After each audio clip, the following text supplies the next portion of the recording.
सभी मित्रों को मेरा नमस्कार। तो चलिए आज हम स्टार्ट करते हैं। ये हम आज एक थ्योरी पढ़ रहे हैं जो कि उत्तर प्रदेश के इतिहास के बारे में है।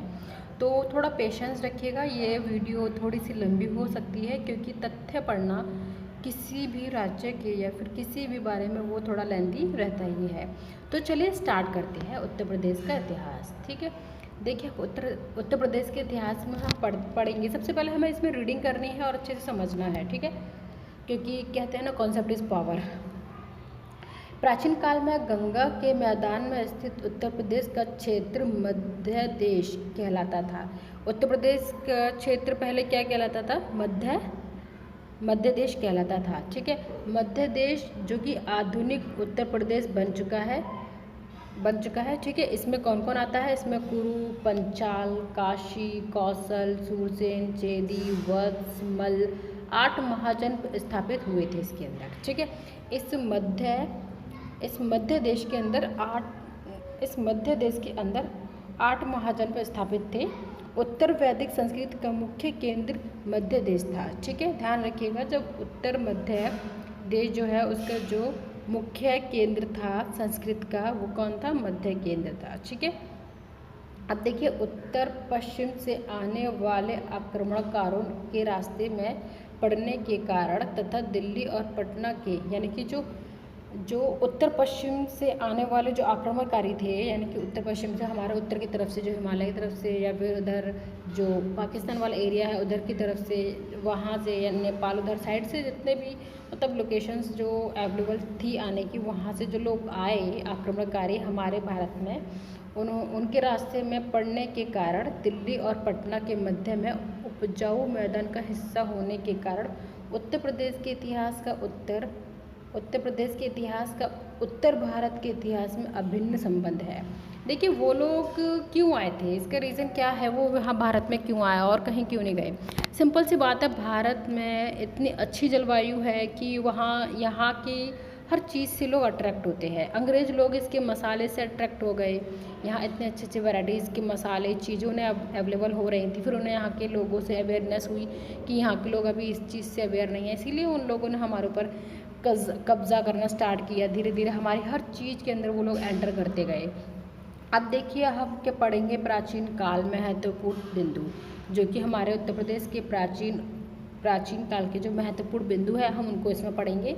ये आपके यूपी टेट और आपके यूपी टेट और ये आपके यूपी ट्रिपल एस सी के पैट में ARO में बहुत हेल्पफुल रहेगी। इसको बहुत थॉरोली आपको इसे पढ़ना होगा। ठीक है, तो चलिए सबसे पहले हम देखते हैं उत्तर प्रदेश के प्राचीन काल संबंधी महत्वपूर्ण साक्ष्य। ठीक है, साक्ष्य यानी कि एविडेंस क्या क्या मिले हैं। तो अब देखेंगे हम उत्तर प्रदेश के प्राचीन काल संबंधी महत्वपूर्ण साक्ष्य। ठीक है, तो इसमें देखिए सबसे पहले ताम्रपाषाण समझते हैं। ताम्रपाषाण से मतलब क्या होता है कि प्राचीन काल के महत्वपूर्ण बिंदु समझ रहे हैं हम इसमें। तो देखिए सबसे पहला क्या है? ताम्रपाषाण काल। ठीक है, ताम्रपाषाण की जो संस्कृति है वो कहाँ पाई गई है? मेरठ और सहारनपुर से प्राप्त हुई है। ये उत्तर प्रदेश में आते हैं मेरठ और सहारनपुर। अब आता है ताम्रकास्य। ताम्रकास्य होता है तामा और कांसे से मिला हुआ संस्कृत। ठीक है, तो ये कहाँ मिली है? हमें आलमगीर में मिली है। आलमगीर कहाँ? मेरठ हिंडन की नदी के पास। ठीक है, आलमगीर किस में है? मेरठ में आता है, जो कि हिंडन नदी के पास है। ठीक है, और देखिए ये है बड़ा गांव एवं हुलासा, दोनों ही किस में है? सहारनपुर में है। अब आते हैं पूरा पाषाण कालीन सभ्यता। पूरा पाषाण जिसमें पूरी तरीके से पत्थरों का यूज किया गया हो। ठीक है, पाषाण मतलब पत्थर होता है ना, तो सभ्यता जिसमें पूरी तरीके से पत्थरों का यूज़ किया गया है वो कौन किस जगह पाया गया है? तो देखिए सोनभद्र, मिर्ज़ापुर, प्रयागराज की बेलन घाटी, चंदौली की चकिया। इस बात को बहुत याद रखिए कि जो पूरा पाषाण कालीन जो सभ्यता मिली है वो कहाँ है? सोनभद्र। ये हमारे उत्तर प्रदेश के साउथ या फिर हम उसे बोल सकते हैं उत्तर प्रदेश के हमारे ये ईस्टर्न एरिया की तरफ ज़्यादा पाया जाते हैं। कौन कौन? सोनभद्र, मिर्ज़ापुर, प्रयागराज, बेलन घाटी और चंदौली। ठीक है, अब आते हैं हम नेक्स्ट अपना बेलन घाटी देखते हैं। ठीक है, अब हम बेलन घाटी देखेंगे। बेलन नदी घाटी के पुरास्थलों की खोज एवं खुदाई किसने की? प्रोफेसर GR शर्मा के निर्देश में की गई थी। किसके? देखिए ये क्वेश्चन बहुत इंपॉर्टेंट है। कि बेलन नदी घाटी की पुरातत्व स्थलों की खोज किसने करवाई? तो प्रोफेसर GR शर्मा ने करवाई। हमें ये याद कैसे रखेंगे? GR शर्मा इसको आपको कोई ना कोई ट्रिक बना के याद रखना होगा, ठीक है। पुरस्थल ये कहाँ पे, कौन सा पुरस्थल पाया गया है, इसमें पाया गया है लोहदा नाला, लोहदा नाला पाया गया है, जिसमें कि प्राप्त उपकरण हमें क्या क्या उपकरण प्राप्त हुए, देखिए पाषाण के उपकरण हमें प्राप्त हुए, पाषाण यानी कि पत्थर के उपकरण प्राप्त हुए हैं, और इसमें एक अस्थि निर्मित मातृ देवी की प्रतिमा मिली है। अस्थि निर्मित यानी कि अस्थियों से बनी हुई एक माता की हमें क्या मिली हुई है, प्रतिमा प्राप्त हुई है। चलिए अब देखते हैं मध्य पाषाण कालीन साक्ष्य उत्तर प्रदेश विशिष्ट तथ्य। देखिए ये मध्य पाषाण कालीन, ठीक है।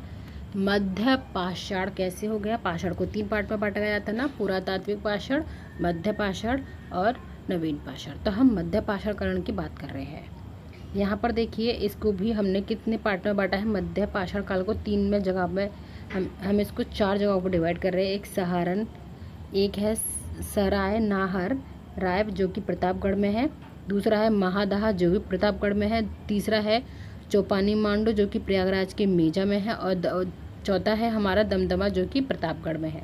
पहले हम ना इन चारों जगहों को याद कर लेते हैं अच्छे से। देखिए 2 तो हमारे लिए बहुत इजी हो जाएंगी क्योंकि 2 प्रतापगढ़ में है, एक प्रयागराज, तीसरा प्रतापगढ़, यानी कि हमें सिर्फ 2 नाम याद करने हैं, प्रतापगढ़ और प्रयागराज, और दोनों ही पास से है प्रयागराज, ठीक है। ये हमारे लिए बहुत आसान हो गया। अब हम कैसे याद करेंगे, सराय नहर कहाँ, प्रतापगढ़ में, दमदमा कहाँ, प्रतापगढ़ में, महादहा कहाँ, प्रतापगढ़ में, बस बता चौपानी मांडू ये कहाँ, प्रयागराज में। अब देखते हैं हम सराय नहर से हमें क्या क्या प्राप्त हुआ है। इसमें हमें मानव का अस्थि पंजर मिला है, ठीक, और इसमें 14 शवाधान जिनमें मृतक का सिर पश्चिम दिशा की ओर, याद रखिए ये बहुत इंपॉर्टेंट बात है, 14 शव मिले हैं जिनके सिर किधर की ओर है, पश्चिम की ओर है, पश्चिम की ओर से है। जैसे कि मान लीजिए हमारा पूरब यहाँ है, पूरब ये हमारा हो गया, इधर हमारा हो जाता है पूरब और इधर हो जाता है हमारा पश्चिम। तो उनके सिर किस तरह से रखे गए हैं, इस तरह से उन्हें लिटाया गया है। तो अब हमारा पश्चिम कहाँ आएगा, इधर की साइड, तो उन्हें किस तरह से उनका सिर किधर होगा, जैसे कि ये सिर ये रहा और ये इंसान, ये सिर ये रहा ये इंसान, ये सिर इसका ये इंसान, ये सिर इसका ये इंसान, इस तरह से वहाँ अब क्या हुआ है, क्या 14 शव प्राप्त हुए हैं, ठीक है। अब आते हैं इसमें, अब नेक्स्ट क्या है पॉइंट हमारा, नेक्स्ट 8 गर्त चूल्हे, 8 गर्त चूल्हे यानी कि जमीन में चूल्हे पाए गए हैं जो गड्ढे करके बनाए जाते हैं। 3 महत्वपूर्ण बात थी, मानव के अस्थि पंजर मिले हैं, सिर और 14 शव मिले हैं जो कि हमारे पश्चिम की तरफ सिर करके उनको रखा गया है, और तीसरा है 8 गर्त वाले चूल्हे मिले हैं जिसकी गर्त में है। अब देखते हैं प्रतापगढ़ के महादहा से क्या मिला है। अभी ये हमने सराय नहर से पढ़ा था, अब महादहा से हमें मानव के अस्थि पंजर, दोनों का सेम हो गया, मानव अस्थि पंजर, यहाँ सिल लोड़े मिले हैं। सिल लोड़े यानी कि पहले मिक्सी नहीं हुआ करती थी ना, तो पत्थर पर एक मोटा सा पत्थर के साथ उसे पीसने का जो काम करते हैं उसे सिल लोड़े बोलते हैं। गर्त चूल्हे, इसमें भी गर्त चूल्हे पाए गए हैं, और यहाँ पर शवाधान एवं आवास के साक्ष्य आदि प्राप्त हुए, यानी कि शव भी मिले हैं और यहाँ रहने के साक्ष्य भी मिले हैं कि यहाँ लोग रहा करते थे। अब आते हैं प्रयागराज में झोपड़ी मिली है और मिट्टी के बर्तन मिले। कहते ये तो बहुत आसानी से याद हो जाएगा क्या मिले हैं, हमने प्रयागराज का याद कर लेते, प्रतापगढ़ का नहीं। क्या रहेगा, कभी भी अगर आएगा तो हमें पता चल जाएगा कि प्रयागराज के 2 थे और बाकी बचे प्रतापगढ़ के। तो प्रयागराज के कौन कौन से थे, झोपड़ी और मिट्टी के बर्तन। अब आते हैं दमदमा, प्रतापगढ़ के 51 शव प्राप्त हुए हैं। उसमें देखिए 14 का सीधा उल्टा कर दीजिए आप इसको, 51 शव प्राप्त हुए, हड्डी एवं सिंह इसमें प्राप्त हुए, आभूषण भी इसमें मिले और इसमें भी गर्त चूल्हे, यानी कि हमें प्रतापगढ़ से रिलेटेड जितने भी है सब में गर्त चूल्हे मिले हैं क्योंकि तीनों में गर्त चूल्हे प्राप्त हुए हैं। आभूषण हमें दमदमा में मिला है, ध्यान रखिए आभूषण पहनी थी इसलिए उसकी दम घोट दी, उसके गले में वो जो आभूषण पहनी थी तो उसके आभूषण से ही दम घोट दी, तो दमदमा ऐसे याद हो जाएगा। हड्डी एवं सिंह मिले हैं, और यहाँ पे पहले हमारा सराय नहर आ रहा है इसलिए हम पहले 14 लाएंगे क्योंकि 14 नंबर पहले आता है और 51 बाद में आता है, इसलिए दमदमा बाद वाला है, ठीक है। आगे बढ़ते हैं, चलिए अब देखिए सबसे इम्पोर्टेंट बात, उत्तर प्रदेश के मध्य देश, उत्तर प्रदेश पहले मध्य देश था, ठीक है, में 2 राजधानियों वाले महाजनपद, यानी कि उत्तर प्रदेश में ऐसे कौन से राज्य हैं जिनकी 2 राजधानियाँ थी। ये क्वेश्चन बहुत इम्पोर्टेंट है, आप याद रखिए। ऐसा क्वेश्चन पूछा जाता है कि इनमें से निम्नलिखित में से कौन से राज्यों की 2 राजधानियाँ थी, या फिर इनमें निम्नलिखित में से किन की 2 राजधानियाँ नहीं थी, या फिर ऐसे ही पूछा जा सकता है कि उत्तर प्रदेश में कौन कौन उत्तर प्रदेश का नहीं, या तो फिर इस तरह से भी पूछा जा सकता है कि निम्नलिखित में से उत्तर प्रदेश में जिसकी 2 राजधानियां नहीं हैं वो कौन सा राज्य है। हो सकता है वो आपको ये तीनों दे दे और एक ऐसा दे दे जिसकी 2 राजधानियां नहीं है, इसलिए आप इसको याद रखिए, इससे बहुत सारे क्वेश्चन रेज होते हैं। तो देखिए, एक कौशल था जिसकी 2 राजधानियाँ थी, मल्ल था जिसकी 2 राजधानियाँ थी, पंचाल था जिसकी 2 राजधानियाँ थी। आप इसको याद कैसे करोगे, इसकी शॉर्ट ट्रिक बनानी पड़ेगी हमें।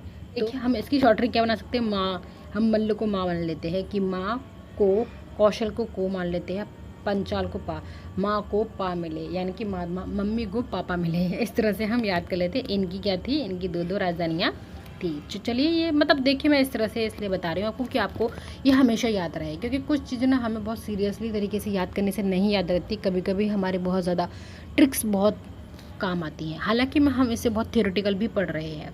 यहाँ कुरु को देखेंगे, कुरु विस्तार कहाँ है, मेरठ से लेके दिल्ली तक जो क्षेत्र था वो कुरु कहलाता था। अब आपको समझ में आ गया होगा, मेरठ से दिल्ली तक क्या था, कुरु था। राजधानी क्या थी इसकी, इंद्रप्रस्थ और तथा हस्तिनापुर, और इसकी राजधानी 2 थी, क्या थी, इंद्रप्रस्थ और हस्तिनापुर। अब आगे देखेंगे हम, याद रखिए कुरु की 2 राजधानी हैं, कौन कौन सी हैं, मेरठ से दिल्ली तक इसका क्षेत्र है, कौन कौन सी 2 राजधानियां हैं, इंद्रप्रस्थ तथा हस्तिनापुर।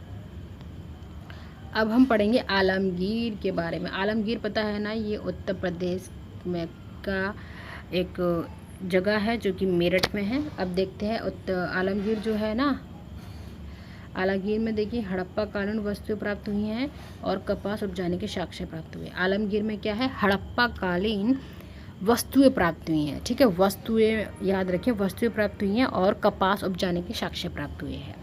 चलिए, अब हम कुछ महत्वपूर्ण चीज़ें पढ़ लेते हैं। यहाँ पर देखिए, 16 महाजनपद में से 8 महाजनपद मध्य देश यानी कि हमारे उत्तर प्रदेश से संबंधित है। वो कौन कौन से है, कुरु है, मल्ल है, वत्स है, चेदी है, सूरसेन है, कौशल है, काशी है, पंचाल है।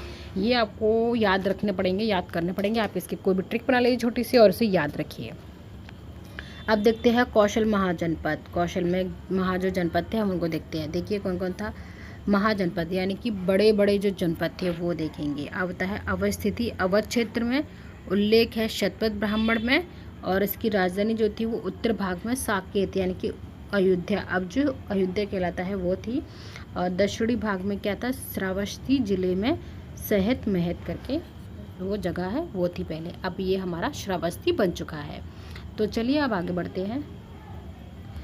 अब हम यहाँ देखेंगे प्रमुख महाजनपद एवं राजधानियाँ उत्तर प्रदेश मध्य, ठीक है। जो हमारे प्रमुख महाजनपद हम देखेंगे इसमें, और उनके साथ के साथ उनकी राजधानियाँ भी देखेंगे।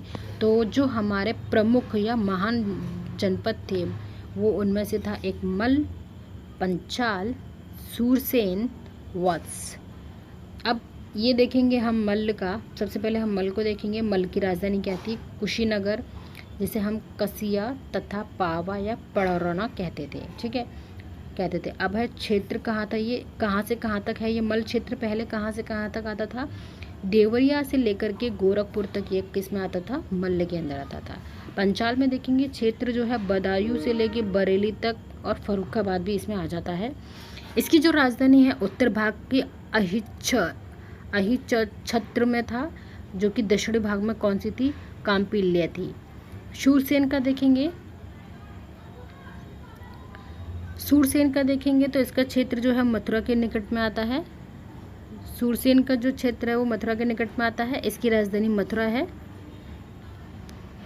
हमें इसकी एरिया भी पता चल गया है, मथुरा का है, और इसकी राजधानी भी पता चल गई, मथुरा ही है। तो चलिए अब और आगे बढ़ते हैं, धीरे धीरे हमारी ये थ्योरी भी कंप्लीट हो जाएगी। अब कुछ परीक्षा उपयोगी तथ्य पढ़ लेते हैं जो मोस्टली पूछे जाते हैं या पूछे गए हैं। बुद्ध का जन्म, ज्ञान प्राप्ति और महापरिनिर्वाण तीनों संपन्न हुए थे कहाँ पर। देखिए, उनका जन्म भी उसी जगह हुआ, उनको ज्ञान भी वहीं प्राप्त हुआ, और उनका महापरिनिर्वाण भी वहीं हुआ। महापरिनिर्वाण यानी कि उनकी मृत्यु को बोला जाता है। तो ये कब हुआ था, तीनों ही चीज़ एक ही दिन को हुई थी। ये कब, वैसाखी पूर्णिमा को, इसीलिए वैसाखी पूर्णिमा बहुत इंपॉर्टेंट मानी जाती है। अब आता है नेक्स्ट तथ्य है हमारा अब इसमें, गौतम बुद्ध से संबंधित काल व्यतीत किए थे। तो ये कौन है? काल व्यतीत किए थे। गौतम बुद्ध ने सर्वाधिक काल व्यतीत किए थे, यानी कि गौतम बुद्ध ने अपने सबसे ज़्यादा समय कहाँ पर बिताया था? तो कौशल राज्य में। कहाँ पर? कौशल राज्य में वो गौतम बुद्ध ने अपना सबसे ज़्यादा समय व्यतीत किया था। चेदी। चेदी महाजनपद की राजधानी थी कौन सी? सोतित्वती, सुषमती, बांदा के समीप है ये। ठीक है, अब तो ये है ही नहीं है ना, तो अब बांदा के समीप, अब बांदा के ज़्यादा बांदा के नाम से जाना जाता है।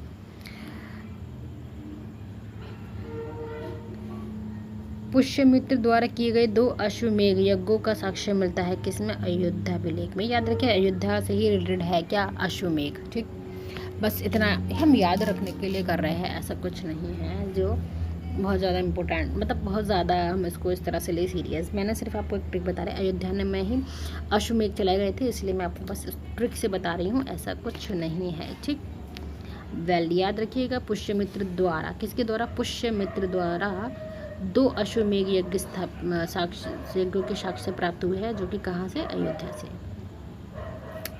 अब आता है शुंगो, अब आता है शुंगो कुषाण गुप्त शासक से संबंधित अवशेष प्राप्त हुए थे कहाँ? अतरंजी खेड़ा से। कहाँ से? कहाँ से प्राप्त हुए? अतरंजी खेड़ा से। शुंगो कुषाणों गुप्त शासकों से संबंधित अवशेष प्राप्त हुए थे कहाँ से? अतरंजी खेड़ा से। चलिए अब और आगे बढ़ते हैं। प्राचीन नाम इसका अयाजस्सा था। अशोक द्वारा एक स्तूप का निर्माण किया गया है यहाँ पर। आदिनाथ सहित 5 तीर्थंकरों की जन्मभूमि भी अयोध्या ही है। अब है नेक्स्ट, भगवान अनंतनाथ 14वें तीर्थंकर। भगवान अनंतनाथ 14वें तीर्थंकर यहाँ थे। तो देखिए, अयोध्या में जन्मे जैन तीर्थंकर, जो अयोध्या में जन्मे हैं वो जैन तीर्थंकर कौन कौन से थे? भगवान सुमतिनाथ 5म तीर्थंकर थे ये। भगवान अजितनाथ जो कि 2य तीर्थंकर थे। अब हम और नेक्स्ट देखते हैं आगे। भगवान अभिनंदननाथ 4th तीर्थंकर थे। भगवान ऋषभनाथ 1म तीर्थंकर थे। ठीक है, याद रखना है ये आपको कि कौन कौन से नंबर वाले जो थे जैन तीर्थंकर वो अयोध्या में जन्मे हैं। अब आते हैं हम उत्तर प्रदेश के महत्वपूर्ण जैन तीर्थ स्थल। उत्तर प्रदेश में जैन तीर्थ स्थल कौन कौन से रहे हैं? जैन, कौशाम्बी रहा है, कानकड़ी रहा है, महोबा रहा है, श्रावस्ती रहा है, देवगढ़ रहा है। इनके अंदर पढ़ लेते हैं।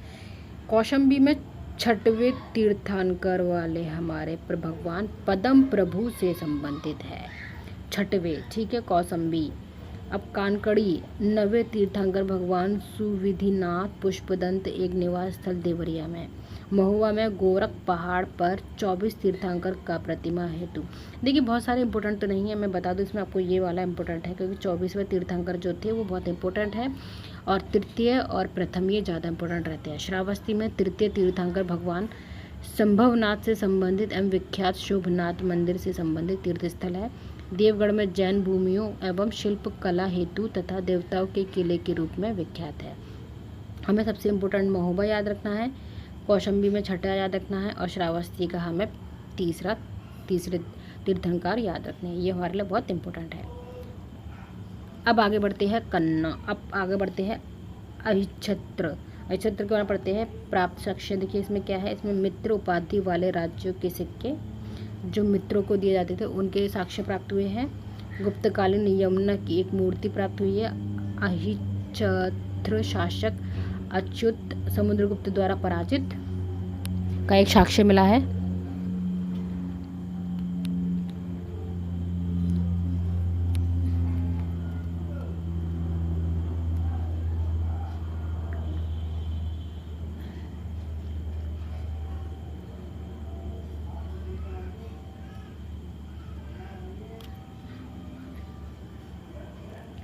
कन्नौज के बारे में पढ़ लेते हैं। कन्नौज का पूर्व नाम कन्या कुब्ज था।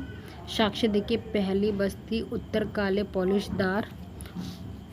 काले पॉलिशदार मृतभांड काल से कुषाण युग तक की प्राप्ति, यानी कि इसमें पॉलिश वाले हमें मृत भांड मिले हैं काले। कहाँ? कन्नौज से। काले कन्नौज मृत भांड, ठीक है, मृत भांड कुषाण। देखिए काले पॉलिशदार मृत भांड कन्नौज में कुषाण युग की प्राप्ति इसी में हुई है।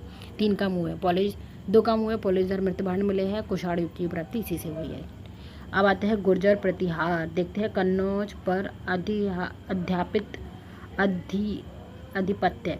कन्नौज पर अधिपत्य के लिए त्रिपक्षीय संघर्ष, त्रिपक्षीय यानी कि 3 पक्ष के साथ उन्होंने कन्नौज पर कैसे अपना आधिपत्य जमाने की कोशिश की। देखिए कौन कौन था इसमें। गुर्जर प्रतिहार थे, राष्ट्रकूट शासक थे और पाल शासक भी थे। इन तीनों ने बहुत कोशिश की कन्नौज पर अपना आधिपत्य जमाने की। देखते हैं नोट। कन्नौज का सर्वाधिक समय तक गुर्जर प्रतिहार ने शासन किया, यानी कि कन्नौज पर जो सबसे ज़्यादा शासन किया वो किसने किया था? किसने किया था? गुर्जरों ने किया था, ठीक है, गुर्जर प्रतिहारों ने किया था। अब आगे देखते हैं हमारा कपिलवस्तु। कपिलवस्तु के शाक्य गणराज्य की राजधानी बौद्ध काल के समय, और इसका नामकरण जो किया गया है वो कपिल ऋषि के वास यानी कि उनके स्थान होने के कारण इसको कपिलवस्तु नाम दिया गया है। अब आता है हमारा काशी। काशी में देखिए काशी का जो नाम हमें मिलता है वो अथर्ववेद में है इसका उल्लेख नाम, और इसकी स्थापना दिवासो दास ने महाभारत के अनुसार की है। राजधानी इसकी वाराणसी है। अब देखते हैं अशोक के अभिलेख। अशोक के अभिलेख में देखिए हमें लघु शिलालेख मिला है। शिलालेख याद रखिए, शिला यानी कि पत्थर पर लेख मिला है, जो हमें अहोरा है, जो कि कहाँ से मिला है? मिर्ज़ापुर से। कहाँ से? मिर्ज़ापुर से। यहाँ देखिए लघु स्तंभ, स्तंभ यानी कि खंबा हमें यहाँ मिला है, जो कि कहाँ से मिला है? सारनाथ और कौशाम्बी से मिला है। राजकीय घोषणाएं किस में होती थी? लघु स्तंभ लेख पर उल्लिखित है। राजकीय घोषणाएं किस पे उल्लिखित है? लघु स्तंभ पर, जो कि अभी हमें कहाँ मिला था? सारनाथ और कौशाम्बी से। महामात्रों को संघ भेद रोकने का आदेश किसमें? सांची एवं सारनाथ के लघु स्तंभ में है। इसमें स्तंभ में ये उल्लिखित है। रानी का अभिलेख। अब रानी का अभिलेख इसमें अशोक की रानी करुवाकी द्वारा दान दिए जाने का उल्लेख मिलता है। चलिए अब और आगे बढ़ते हैं। अब है हमारा हर्षवर्धन। देखिए प्रमुख आयोजन क्या है? प्रति 5 वर्ष प्रयाग में ये महामोक्ष परिषद का आयोजन किया करते थे, जो कि कुंभ भी है, आपने देखा है। चलिए अब आगे देखते हैं लेख क्या क्या प्राप्त हुए इससे। ताम्र दान पात्र लेख मिला है हमें इसमें, और बांस खीड़ से प्राप्त एक ब्राह्मी लिपि तथा संस्कृत भाषा में लिखित मिला है, जो कि हमें प्रमुख बात यह है कि हर्ष के हस्ताक्षरों की अनुलिपि उत्कीर्ण भी है उस पर, ठीक है। सबसे इम्पोर्टेंट बात तो हमारी यही है।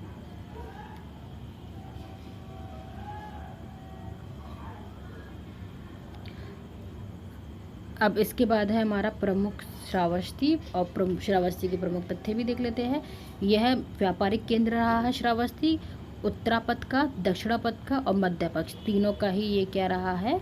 प्रमुख व्यापारिक केंद्र। अभिलेख कनिष्क के 2 अभिलेख प्राप्त हुए हैं। कहाँ से?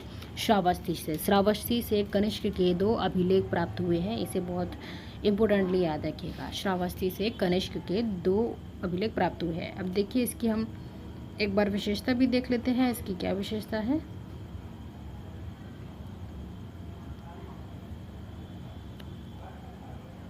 तो विशेषता देखिए, साहूकार अनाथ पिंडक ने जेतवन महाविहार यानी कि श्रावस्ती में बुद्धों को अनुदान दिया। आजीवक संप्रदाय के प्रवर्तक माखल्ली पुत्र गोसल की जन्मभूमि भी हमारी श्रावस्ती रही है, ठीक है। आगे चलते हैं। यहाँ देखेंगे अशोक के शिलालेख। यहाँ हम अशोक के शिलालेख तो देख ही चुके हैं।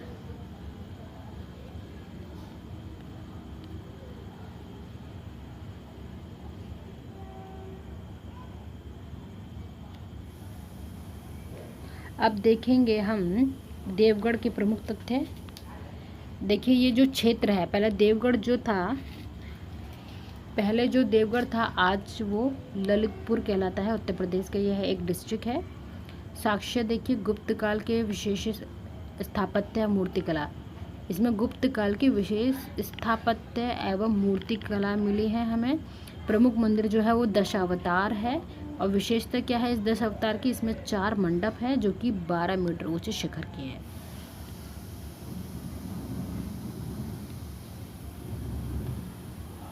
आगे देखेंगे भीतर गांव का मंदिर इसमें प्राप्त हुआ है। काल किस काल का है ये? गुप्तकालीन है। क्षेत्र कहाँ मिला है? भीतर कान।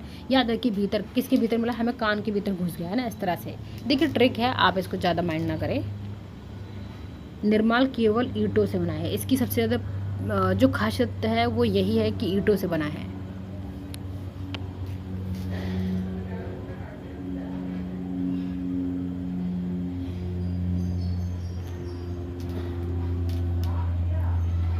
इसमें जब आप देखोगे तो इसकी खासियत यही पूछी जाती है कि ईंटों से निर्मित मंदिर कहाँ है, कौन सा है, उसका नाम बताइए, ये पूछा जाता है। इसमें बिल्कुल भी सीमेंट का यूज़ नहीं किया गया है।